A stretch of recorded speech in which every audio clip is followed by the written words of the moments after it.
सुशासन के 9 वर्ष पूर्ण होने पर विधायक कैंट सौरभ श्रीवास्तव ने किया पत्रकार वार्ता का आयोजन। केंद्र सरकार की सेवा और सुशासन के 9 वर्ष पूर्ण होने पर पत्रकार वार्ता को संबोधित करते हुए कैंट विधायक सौरभ श्रीवास्तव ने कहा कि 2004 से लेकर 2014 भारत की विकास यात्रा में ये 10 साल लॉस्ट डिकेड रहे हैं। 10 साल देश ने कमजोर नेतृत्व का दंश झेला। रिमोट कंट्रोल वाली सरकार कैसे चलती थी, ये बात किसी से छिपी नहीं। सरकार और एक भ्रष्ट परिवार के चक्कर में देश की बेशकीमती 10 साल बर्बाद हुए हैं। इन 10 वर्षों में भारत को फ्रेजाइल 5 अर्थव्यवस्था कहा जाने लगा। कमर तोड़ महंगाई, विकास दर बेहद कम, देश का आत्मविश्वास ही कमजोर पड़ चुका था। 10 साल में भारत की हालत क्या हो गई थी, यह बात न दुनिया से छिपी थी न देशवासियों से। 2014 में देश की 130 करोड़ जनता ने श्री नरेंद्र मोदी जी के नेतृत्व पर भरोसा दिखाया और इस भरोसे के 2014 से 2023 के 9 वर्ष में ही देश में शांति, समृद्धि और विकास की स्पीड भी दिखाई और स्केल भी दिखाया। भारत वो दिन नहीं भूला जब ये कहा जाता था कि हम दिल्ली से 1 रुपए भेजते हैं लेकिन गरीबों तक तुम सिर्फ 15 पैसे ही पहुंचते हैं। मोदी जी ने जनधन खाते खुलवाए। इस खातों में 1.90 लाख करोड़ रुपए जमा हुए हैं। अब देश ये दिन भी नहीं भूलेगा कि आज दिल्ली से 100 रुपया चलता है तो हम गरीब के पास पूरा 100 रुपया पहुंचता है। प्रधानमंत्री जी के नेतृत्व में देश हर आपदा में देशवासियों के साथ खड़ा है। उनकी सेवा में भारत ने वो दिन भी देखा है जब पोलियो, टेटनेस और बीसीजी जैसे टीकों को भारत आने में 50 से ज्यादा साल लग गए थे। ड्रोन से वैक्सीन डिलीवरी दुर्गम इलाकों में भारत सरकार ने सुनिश्चित कराई। मोदी सरकार ने रिकॉर्ड समय में लाखों लोगों का टीकाकरण करने में लगभग असंभव कार्य हासिल किया, वह भी सबसे खराब वैश्विक महामारी के सामने। पहले भारत पश्चिम से दवाओं का और टीकों के लिए निर्भर था। भारत ने 2 स्वदेशी कोविड-19 टीके विकसित किए और कई देशों को जीवन रक्षक दवाइयों की आपूर्ति की। स्वतंत्र भारत के इतिहास में इससे पहले गरीबों के लिए आवास निर्माण की ऐसी क्रांति नहीं देखी गई थी। स्वतंत्र भारत में इससे पहले कभी भी महिलाओं ने घर के निर्णय लेने में इतनी सक्रिय भूमिका नहीं निभाई है।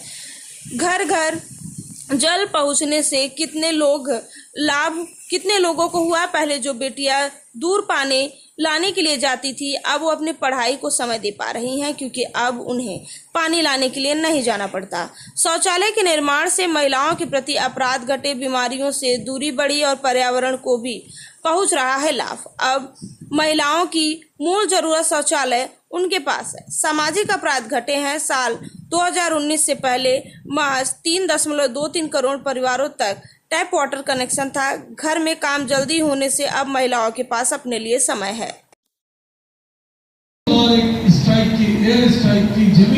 वाराणसी से संतोष कुमार सिंह की ये खास रिपोर्ट। इसके पहले हमारे देश में कभी नहीं हुआ था कि हम आतंकवादियों को उनके घर में घुस के मारे।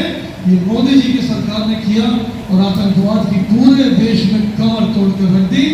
आज आतंकवादी एक थोड़े से क्षेत्र में सिमट कर रह गए हैं। वो आतंकवादी जो मुंबई तक पहुंचते थे, वो आतंकवादी जो हमारी काशी में संकट मोचन मंदिर में घुस गए थे, आज वो आतंकवादी कश्मीर के भी एक छोटे से हिस्से तक सिमट कर रह गए हैं। दूसरे देश अपने ही नागरिकों को वापस नहीं लौटने दे रहे थे, तब हमारे प्रधानमंत्री जी ने पूरे विश्व से अपने लोगों को वापस बुलाया और उनके रोजगार की व्यवस्था की। और 2023 में देश में पहली बार G20 के नेताओं का शिखर सम्मेलन का आयोजन हो रहा है। G20 दुनिया की सबसे बड़ी 20 अर्थव्यवस्थाओं का समूह है जो वैश्विक अर्थव्यवस्था से संबंधित प्रमुख मुद्दों जैसे अंतर्राष्ट्रीय वित्तीय स्थिरता, जलवायु परिवर्तन, शमन और सतत विकास को संबोधित करने के लिए काम करता है। हमारे देश की छवि सुधरी है और हमारे देशवासियों पर पूरे विश्व का विश्वास बढ़ा है। मोदी जी ने पिछले 9 वर्षों में पूरे विश्व में हमारे देश का जो मान बढ़ाया है, उसके लिए हम सभी देशवासी उनके प्रति कृतज्ञ हैं और इस प्रेस कॉन्फ्रेंस में भी हम सभी उनके प्रति धन्यवाद ज्ञापित करते हैं। धन्यवाद मोदी जी, आपने जो हमारा मान बढ़ाया है और राष्ट्र प्रथम का भाव जो हमारे मन में जगाया है, उसकी अलग हम हमेशा अपने मन में जगाए रखेंगे और हम सभी देशवासी राष्ट्र की प्रगति में अपना तन मन धन 100% योगदान करेंगे। हमारा राष्ट्र पहले भी विश्वगुरु था, हम पुनः उसे विश्वगुरु के तौर पर स्थापित करें। जय जय। हमें भूख लगी, हमें नहीं खाएंगे। 2004 से लेकर 2014 तक जो सरकार केंद्र की थी, वो स्वतंत्र भारत की अब तक की सबसे कमजोर सरकार थी। उस सरकार के मुखिया सबसे कमजोर प्रधानमंत्री थे हमारे देश के। उनके हाथ में कोई पावर नहीं थी, रिमोट कंट्रोल से चलते थे और वो सरकार हमारे देश के इतिहास की सबसे भ्रष्ट सरकार थी। उन 10 वर्षों में हमारे देश को बहुत नुकसान हुआ, हमारा देश बहुत पीछे चला गया, देश बहुत कमज़ोर हुआ। लेकिन 2014 में देश की जनता ने आदरणीय प्रधानमंत्री श्री नरेंद्र मोदी जी पर भरोसा जताया, स्पष्ट बहुमत की उनकी सरकार बनाई और 2014 से 2023 तक ये जो स्पष्ट बहुमत की मोदी जी की भाजपा सरकार बनी, इसने पिछले 9 वर्षों में वह करके दिखाया जो पिछले 70 वर्षों में नहीं हुआ था।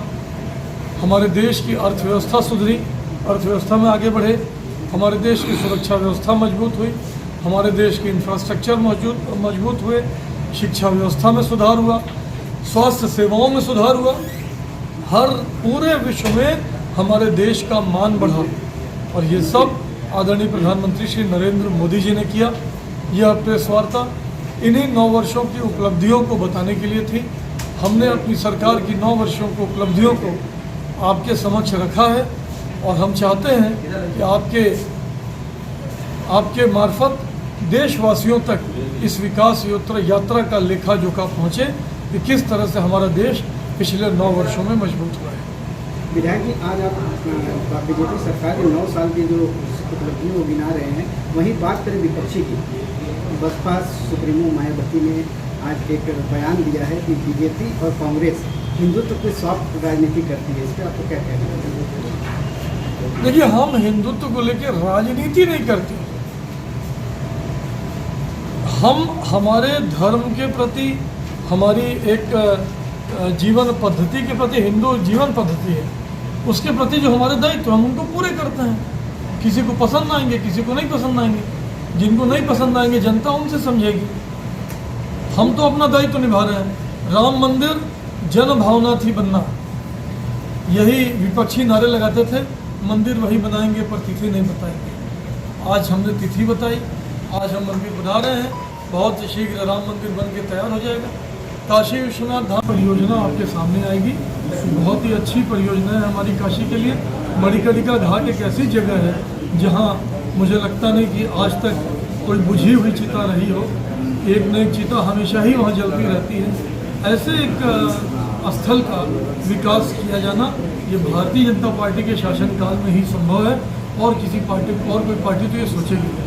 एक समाजवादी पार्टी की सरकार थी, उन्होंने गांव-गांव में सरकारी ज़मीनों पर कब्रिस्तान बना दिए, कब्रिस्तानों की बहुत मोटी दीवार बना दी। कब्रिस्तान एक ऐसी जगह है जिसमें लोग जाने के बारे में नहीं सोचते, सिर्फ किसी को दफनाने के लिए जाएंगे।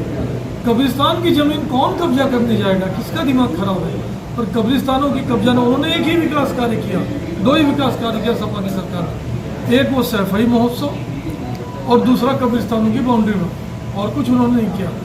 मणिकर्णिका जैसे स्थान का विकास होना चाहिए, यह भारतीय जनता पार्टी की सरकार ही सोच सकती है।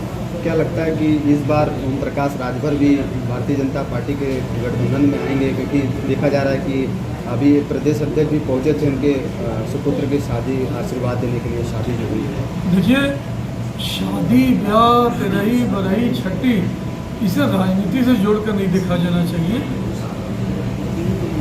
किसी भी पार्टी में नेता अपनी विचारधारा के कारण होता है, अपने संबंधों के कारण होता है। इसके नाते से आपसी संबंधों पे कोई असर नहीं आना चाहिए। किसी की शादी ब्याह में तो हम भी खड़े होंगे, हमारी शादी ब्याह में वो भी खड़े होंगे। बाकी भविष्य में क्या होता है, कौन किस करोड़ बैठता है, ये भविष्य के घर में है। जब होगा हमें भी पता चलेगा, आपको भी पता चलेगा। कैसी संकरी गलियों में था, कितना लोग परेशान होते थे। एक दिन में 10 से 12 हज़ार पर्यटक आते थे, धार्मिक श्रद्धालु आते थे। आज 1 लाख एवरेज श्रद्धालु आ रहे हैं। इससे हमारी अर्थव्यवस्था को भी लाभ हो रहा है, हमारी काशी की प्रति व्यक्ति आय भी बढ़ रही है। तो जो धर्म के केंद्र, आस्था के केंद्र है, इनके लिए काम करना कोई राजनीति नहीं है, ये तो हमारा दायित्व है, ये हमारा उत्तरदायित्व है, हमें इसे निभाना चाहिए। हम इसे निभा रहे हैं, जनता को पसंद आ रहा है, जनता को अच्छा लग रहा है, जनता को लग रहा है कि हम उनके लिए काम कर रहे हैं। इनके पेट में इसीलिए दर्द हो रहा है।